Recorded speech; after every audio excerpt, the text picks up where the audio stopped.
Hello అండి. ఈరోజు మనం డొమైన్ 1 కాంపిటెన్సీస్ ఎలా రాయాలి అనే అంశం గురించి మాట్లాడుకుందాము.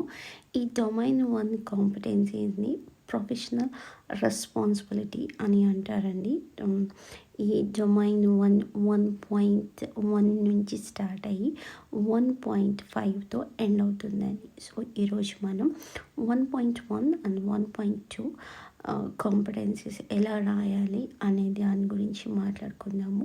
సో 1.1 కాంపిటెన్సీ అదేంటంటే accept responsibility for ensuring that his or her nursing practice and conduct meet the standards of the professional ethical and relevant legislated requirements అండి.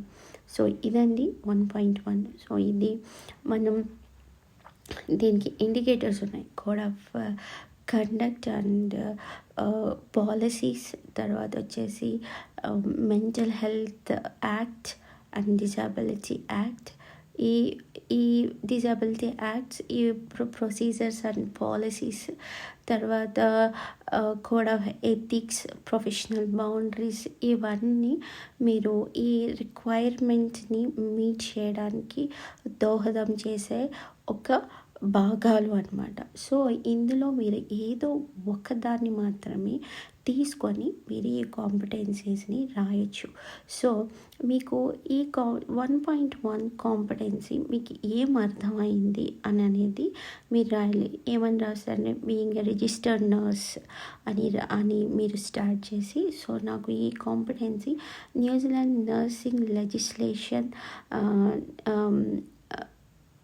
ఇండికేటర్స్ని యూజ్ చేసి నేను పేషెంట్కి ట్రీట్మెంట్ ఇచ్చాను. సో నేను ఈ పేషెంట్కి ఈ ఈ లెజిస్లేషన్ ఫాలో అవుతూ నేను పేషెంట్ ఈ కాంపిటెన్సీ మీట్ అయ్యాను అని చెప్పేసి రాస్తారనమాట. సో అలా రాసి అది మీ ఇంట్రడక్షన్లో ఉంటుంది. తర్వాత వచ్చేసి ఎగ్జాంపుల్, ఏమేమి ఎగ్జాంపుల్స్ ఇవ్వచ్చు. ఇందులో నేను అర్థం అవ్వడం కోసం అని చెప్పి నేను ఓన్ డ్రెస్సింగ్ అని చెప్తున్నాను. సో ఓన్ డ్రెస్సింగ్ మీరు ఎలా చేశారు పేషెంట్కి, సో అసెప్టిక్ మెజర్స్ ఉపయోగించారా లేదా, ఉపయోగించి చేశాను. సో నేను పేషెంట్కి రిక్వైర్మెంట్స్ మీట్ చేశాను అని చెప్పేసి మీరు ఓన్ డ్రెస్సింగ్ గురించి రాస్తారు. So with the help of preceptor, అంటే ఇక్కడ మనకి రిజిస్టర్డ్ నర్స్ ఉంటారండి. ఆ రిజిస్టర్డ్ నర్స్ అండర్లోనే కేస్ మేనేజర్ కూడా ఉంటారనమాట. వాళ్ళ అండర్లోనే మనం క్యాప్ని సక్సెస్ఫుల్గా కంప్లీట్ చేస్తాము. సో వాళ్ళ హెల్ప్తోనే. సో ప్రతి కాంపిటెన్సీస్లో మీరు రాసినప్పుడు with the help of preceptor, లేదు అంటే అండర్ అబ్జర్వేషన్ అని చెప్పేసి అండర్ అబ్జర్వేషన్ ప్రిసెప్టర్లో నేను ఈ కాంపిటెన్సీస్ని రాసాను. పేషెంట్కి ట్రీట్మెంట్ ఇచ్చాను, పేషెంట్కి డ్రెస్సింగ్ చేశాను, పేషెంట్కి టాబ్లెట్స్ ఇచ్చాను, మెడికేషన్ ఇచ్చాను అని ప్రతిదీ మీరు with the help of preceptor, లేదు అంటే అండర్ అబ్జర్వేషన్ అని చెప్పేసి మీరు రాస్తారనమాట. అలానే రాయాలి, సొంతగా మనం రాయకూడదు. సో మీరు అలా రాస్తే మీ కాంపిటెన్సీలో మళ్ళీ రీరైట్ చేయమని చెప్పి మీ సిఎన్ఈలు వాళ్ళు మీకు మళ్ళీ ఇస్తారనమాట. సో వర్క్ ఉంటుంది బాగా ఎక్కువ. సో మీరు ఫస్ట్ రాసేటప్పుడే మీరు ఇలా రాయాలన్నమాట. సో రాసిన తర్వాత లాస్ట్ మీరు ఈ రిక్వైర్మెంట్ని ఎలా మీట్ చేశారు, అప్పుడు మీరేం చేయాలంటే నేను ఈ పేషెంట్కి కేర్ ఇచ్చాను with the code of conduct. Code of కండక్ట్లో ప్రిన్సిపల్స్ ఉన్నాయి. ఆ ప్రిన్సిపల్స్లో మీకు ఈ చూసుకోవాలన్నమాట. దాంట్లో చాలా స్టాండర్డ్స్ ఉన్నాయి. ఆ స్టాండర్డ్స్ ఒక్కొక్క స్టాండర్డ్స్ ఈ ఒక్కొక్క కాంపిటెన్సీకి మీట్ అవుతుందా లేదా అనేది చూసుకొని మీరు ఈ కాంపిటెన్సీస్లో కోడ్ ఆఫ్ కండక్ట్ ప్రిన్సిపల్స్ని యూస్ చేస్తూ ఎగ్జాంపుల్ చెప్తున్నాను. అట్లీస్ట్ 4.1 4.2 స్టాండర్డ్స్ ప్రిన్సిపల్ నాకు యూస్ చేసుకుంటూ నేను ఈ కాంపిటెన్సీస్ని మీట్ అయ్యాను అని చెప్పేసి రాస్తారు. సో ఇదండి 1.1. 1.2 వచ్చేసి 1.2 కాంపిటెన్సీ వచ్చేసి demonstrate the ability to apply the principles of the Tiriti of Waitangi Tiriti o Waitangi to nursing practice. So ఇది ప్రిన్సిపల్స్ అండి. ఈ మౌరీ పేషెంట్ గురించి ఇక్కడ ఈ కాంపిటెన్సీస్లో రాయాల్సి ఉంటుంది.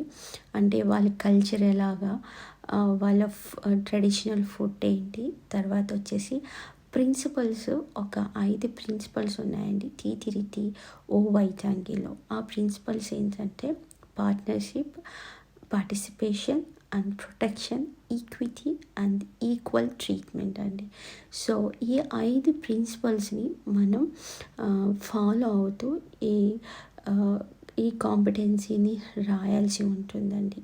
యాక్చువల్లీ ప్రతి కంట్రీకి సాంప్రదాయాలు, కట్టుబాటులు, సిద్ధాంతాలు, నమ్మకాలు అనేవి ఉంటాయి. సో మనం వాటిని గౌరవిస్తూ పేషెంట్స్కి ట్రీట్మెంట్ ఇచ్చాము అని దాని గురించి రాయాల్సి ఉంటుందన్నమాట. సో మౌరీ వాళ్ళకి కల్చర్ ఒక నమ్మకం ఉండింది. అదేంటంటే ఏదైనా ఒక వస్తువును కానీ ఇవ్వడం కానీ తీసుకోవడం కానీ, తల మీదుగా నుంచి ఇవ్వడం కానీ తీసుకోవడం కానీ వాళ్ళకి ఇష్టం ఉండదండి. సో అలా తీసుకుంటే మనం వాళ్ళని అగౌరవపరిచినట్టు వాళ్ళు ఫీల్ అవుతారు. So at the same time ఆహారం టేబుల్ మీద కూడా ఎలాంటి వస్తువులను పెట్టకూడదు. అంటే లైక్ పెన్స్ కానీ, పేపర్స్ కానీ, లేదంటే బ్యాగ్స్ కానీ, టిష్యూ పేపర్స్ కానీ, బాక్సెస్ కానీ ఎలాంటి వస్తువుల్ని పెట్టకూడదండి. పెడితే వాళ్ళకు నచ్చదు. అట్ ద సేమ్ టైం వాళ్ళని కల్చరల్గా వాళ్ళని రెస్పెక్ట్ చేయలేదు, అగౌరవించినట్టు అని ఫీల్ అవుతారు. సో అందుకని మీరు క్లినికల్ ప్లేస్మెంట్లో వెళ్తే మీకు వాళ్ళ కల్చర్ గురించి బుక్స్ ఉంటాయి. మీరు వాటిని చదువుకొని మీరు ఈ కాంపిటెన్సీని సక్సెస్ఫుల్గా రాయొచ్చు అనమాట. సో తర్వాత వచ్చేసి ఇది కల్చరల్ సేఫ్గా అనమాట. సో ఇది న్యూజిలాండ్ ఈ కాంపిటెన్సీ మీకు ఏం అర్థమైంది అనే దాని గురించి ఫస్ట్ ఇంట్రడక్షన్ ఇస్తారు. Being a nurse, being a registered nurse, నేను ప్రతి వాళ్ళకి డిఫరెంట్ కల్చర్స్ ఉంటాయి.